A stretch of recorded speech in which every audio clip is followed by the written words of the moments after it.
It had been 3 years since the final battle. On that day, the eastern pole and western pole sent out an absolutely stable frequency together. Since then, materials no longer polluted each other, and humans found no change from distortion. Later, this frequency was called the bell. The Highland Research Institute, who discovered the bell, and Mr. Polly Jones would forever be remembered in human history. The Highland Research Institute. Green vines covered the windows and railings. The mutant vine that had been guarding the institute had died naturally a year ago. Its seeds spilled onto the soil of the institute and sprouted branches this spring. The distant mountains were covered with a layer of snow-white mist, and the mist was lush green. Everything was normal. Everything was calm, like a spring day in 2020. In the corridor outside the laboratory, there was a wheelchair. Polly Jones sat in it. Wind blew from the abyss to the top of the mountain and through his white hair. Behind him was Lu Feng. In 2020, I was 15 years old and studying physics at university. An old voice was heard. Later, I often dreamt that I came back to that year. I stood on the podium, in the tutor's office, and in the middle of the playground, loudly proclaiming that the geomagnetic field was going to disappear and we should prepare well in advance. Polly paused, and a helpless smile appeared on his face. Sometimes they believed me and sometimes they didn't. However, every morning I opened my eyes and saw this terrible world. It is fortunate. This world is still terrible, or even worse, but at least we don't have to count down the days until extinction. Polly Jones lowered his head and looked down at the copy of Base United Daily News in his hand. The date on the cover was April 2164. 134 years after the disaster, humanity seemed to have finally integrated into this world of mutual killing. Many people would bring up the last battle. The northern base chose to rescue the Highland Research Institute. Otherwise, the Highland Research Institute wouldn't be able to persist until they managed to analyze the stable frequency. The underground city base chose to assist the eastern magnetic pole, or the magnetic poles wouldn't collapse, and there would be no frequency. Both decisions were made based on the kindness of the human heart, and they won a dangerous victory. There was only one fighter plane formation to protect the Highland Research Institute, and there were only 1,000 airborne troops to rescue the northern base. The last struggle of humanity against extinction was a magnificent war, but a deep cry. Its existence, evolution and extinction, might consider itself important, but the world's changes proved again and again that it was weak and insignificant. Yes, in fact, the human community had died. After being infected by the absolutely stable frequency, they finally obtained permanent and stable immunity. Sometimes there was even a chance that they could obtain the genes of monsters, acquiring these powerful shapes, yet still being sober. This might be a triumph for the fusion faction, although it didn't use the theories and methods of the fusion faction. After the peaceful fusion with the monster genes, the strength of humans was enhanced, and they no longer relied so much on a limited number of weapons. They started to fight monsters in the monster way and attacked and defended in a simple manner. Some humans chose to leave the base, returning to the abandoned cities or forming small settlements in the wild. In short, the city disintegrated. There were fewer than 5,000 survivors worldwide, and they could no longer organize great social structures or armies. Centered on the Eastern Magnetic Pole, the Western Magnetic Pole, and the Highland Research Institute, small settlements radiated outward in a star shape. Although the outside monsters who needed food still stared at them, the monsters no longer needed human genes. Of the monsters who lived to the present, most had already acquired human genes. From another angle, the frequency covering the world meant the monsters also gained stability. Still, it was an undeniable fact that humans' intellectual superiority had long ended. The bell rang, humans survived, and the era of humanity had come to an end. They seemed to be living in this world as an ordinary species. Some people say this is a fall, but I think it is a rise. Polly stared straight ahead and mused. We are just going through the journey our ancestors have gone through, with new achievements and cognition. In the open space in front of the white building, young scientists in white coats moved between instruments. Suddenly, there was a loud noise. A young man in the middle was raising a beaker full of clear water. The situation was obvious. By sampling and reproducing the frequency of the material, they succeeded in infecting other materials with the frequency of distilled water, turning the dark, turbid water in the beaker into a glass of clear, pure water.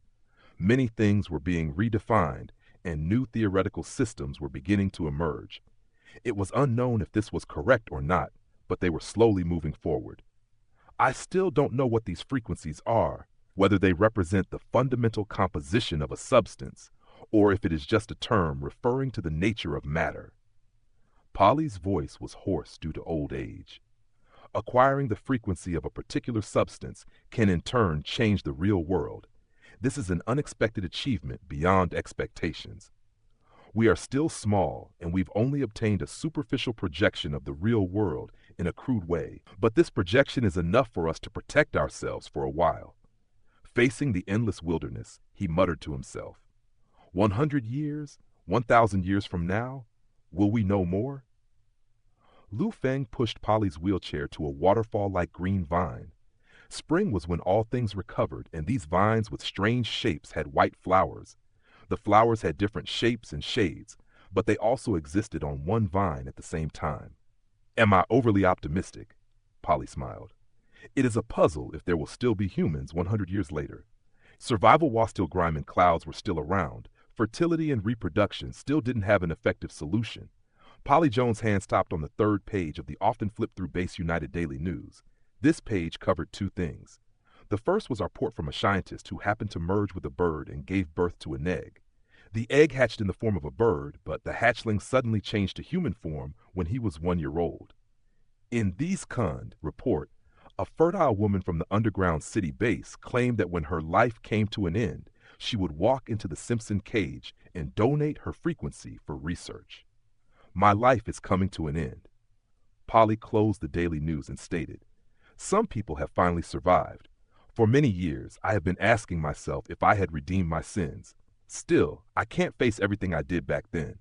I can only wait for God to judge what is right and wrong. Lu Feng wondered, did you leave the base for this? Yes, I couldn't face my heart. After all, I couldn't agree with the trial court's conviction. He glanced at Lu Feng. I can't compare to you. I haven't done anything. Polly shook his head. The spring wind blew across the mountains, and the light fragrance of the vine flowers was scattered with the wind. You faced everything I couldn't face in the past, and you persisted for the longest time.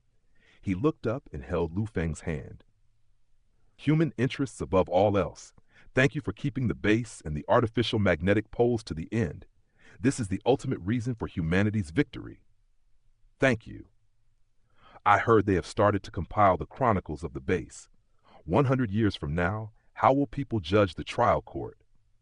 Polly stared at the white sky to the east where dawn was rising, his eyes containing a type of distant peace. Some people will criticize it, and some people will praise it. The only thing I can be sure of is that everyone will remember it. He continued, I'll remember you more, child. Lu Feng's eyes rested on a snow-white petal.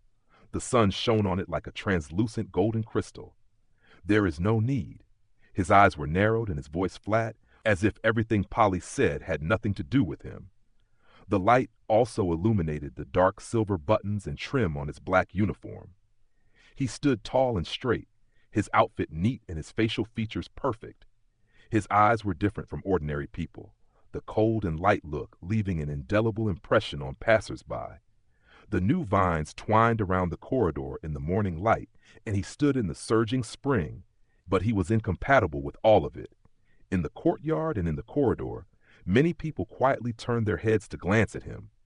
The last generation of judges, he had too many unresolved hatred and mysteries. There were various opinions in the northern base. Some people said that he died in an assassination, and some people said that he killed himself with a bomb. Only the researchers knew that the judge would stay here forever, but no one knew the reason. Look at me. Lu Feng looked at him. Although the other person's gray-blue eyes were cloudy, they were still bright. They were too clear and filled with kindness, wisdom, and sorrow, as if they could see through all the appearances of the world. Sometimes I think that you are free, and sometimes you aren't, Polly stated. 3 years have passed, and everything is going well. Can you still not face the past? That's not it. The answer was unexpected. Lu Feng stared directly at him, tone calm and without hesitation. I have no sin. No judge would say that. Human interests above all else. Lu Feng leaned slightly to the side, his silhouette backlit by the endless morning light. I have never wavered in my faith. Yet you live in pain. I have suffered for the trial, Lu Feng declared. Now losing him is my only pain. I have never seen such a gentle, calm child before. Polly closed his eyes as he remembered the past. He came to Earth from an unknown place, as if to suffer. Yet human suffering didn't harm any of his essence. I don't have much time left. I just want to see him alive again before I go. In the long silence, they stared at the laboratory behind them. Across the wall, young assistants were busy recording data. They were busier than ever, as if it was a special day today. Looking through the window, a transparent square cabin that was like a crystal coffin was placed on the white ground. Inside the crystal coffin was a pale green nutrient solution. In the nutrient solution, snow-white mycelium was growing and spreading, intertwined with each other and forming a snow-white cocoon that faintly had the shape of a human body. It grew very quickly, from a spore the size of a jujube pit to a soft mycelium polymer like the young bird that suddenly turned into a human baby. One day, it showed a human body. On countless nights, Lu Feng leaned over and stared at the familiar outline through the filaments. Is this him? He asked Polly Joan. He is an asexually reproduced mushroom, and there is no difference between his body and the spore. I can only tell you that there is no difference in the genes, and the frequency is the same. They are the same in a biological sense. Polly smiled and spoke softly. Ancient legend has the story of a phoenix gaining new life in fire. In fact, it is true for those creatures with simple structures. Death is a new life, and reproduction is the way to continue life. Will he remember? I don't know. Polly shook his head. It depends on whether the soul or memory also has an established frequency. A mushroom knows from birth what type of nutrition it needs. Where does this memory come from? I tend to think that based on the unknown measure of the universe, they are the same creature. You don't have to worry about it. Lu Feng gazed at the distant sky with always cold and calm eyes. I hope he forgets it all. Why?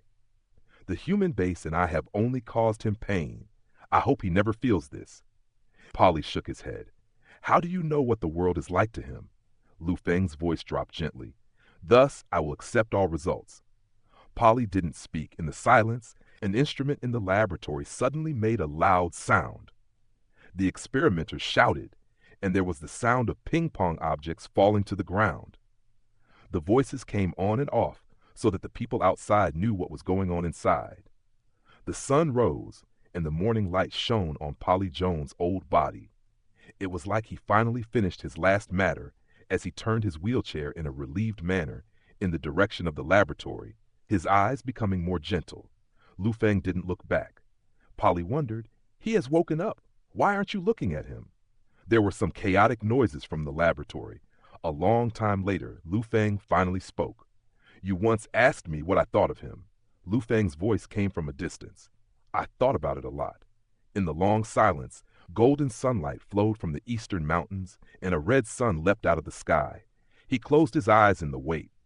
The statue of the waiting man, the portrait of the pilgrim, everyone looked like him. Everyone had shown this look the night before the trial. He stated calmly, he is the one who judges me. A door opened, and gentle footsteps stopped not far away. On the top of the mountain, in the light and misty breeze, a clear and soft voice was heard. Lu Feng,